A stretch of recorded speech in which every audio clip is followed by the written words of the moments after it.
Bonjour la famille, comment allez-vous? J'espère que vous allez bien.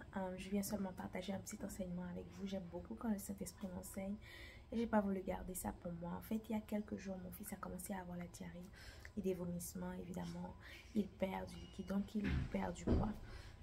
J'ai voulu avoir le cœur net. Je suis partie aux urgences parce qu'il s'est mis à vomir 3 fois en jet. Je suis partie aux urgences et arrivée là-bas, l'infirmière de garde m'a dit que c'était mieux de voir son médecin de famille parce que dans l'état qu'il était, il ne nécessitait pas une intervention immédiate, donc il allait passer beaucoup de temps aux urgences. Pourtant, il nécessite un suivi, donc c'est mieux de faire suite avec le médecin de famille. J'ai appelé, j'ai pris rendez-vous, mais je n'ai pas pu avoir un rendez-vous proche. Il a continué à avoir la diarrhée, les vomissements ont cessé, mais il a continué à avoir la diarrhée. Et il continue à perdre du poids. Du coup, j'ai commencé à m'inquiéter. En tant qu'enfant de Dieu, c'est sûr, j'ai prié. Mais je m'attendais quand même à ce qu'il voie un médecin. Jusqu'au moment où est-ce que, malgré toutes mes tentatives, je ne trouve pas un rendez-vous proche. Je me mets à genoux et je prie et je dis Seigneur, c'est toi qui m'as donné cet enfant.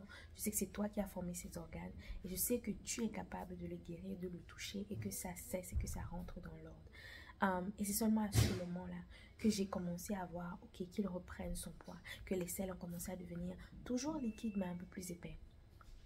Et ce matin, quand je me suis réveillée, je rendais grâce à Dieu parce que je le portais et je voyais la différence dans son poids. Et c'est là que j'entends dans mon esprit, il faut que tu commences à attendre, à t'attendre après Dieu. Et je veux nous enseigner à ce que on comprenne la différence entre donner des jambes à nos prières et prier et chercher d'autres alternatives. C'est important que Dieu soit notre seule option et non pas une option parmi tant d'autres. Vous voyez, dans ces scénarios que je vous raconte, c'est que j'ai prié, mais je m'attendais quand même à ce qu'il puisse voir un médecin. C'est comme je prie, je fais ça en premier, mais je m'attends à ce qu'il puisse voir un médecin et qu'on me dise qu'il ne va pas. Ce n'est pas grave qu'il voit un médecin, c'est normal de prier et de quand même chercher à ce qu'il voit un médecin. C'est là où est-ce que la théorie de donner des jambes à tes prières. Mais moi, je le faisais de la bonne façon, de la mauvaise façon, je veux dire. J'ai prié et je m'attendais à ce qu'il voie un médecin et qu'on me dise qu'est-ce qui ne va pas. Pourtant, je devais prier et que si Dieu le guérit naturellement, qu'il le guérisse. S'il veut utiliser le médecin, qu'il l'utilise. S'il veut utiliser un médicament, qu'il l'utilise. Mais je m'attends quand même à Dieu. Moi, j'ai prié et je m'attendais quand même à ce que le médecin trouve une solution. Jusqu'à ce qu'il n'y ait pas d'option et que je m'attende réellement à Dieu. Et c'est là que j'ai vu qu'il y avait un changement.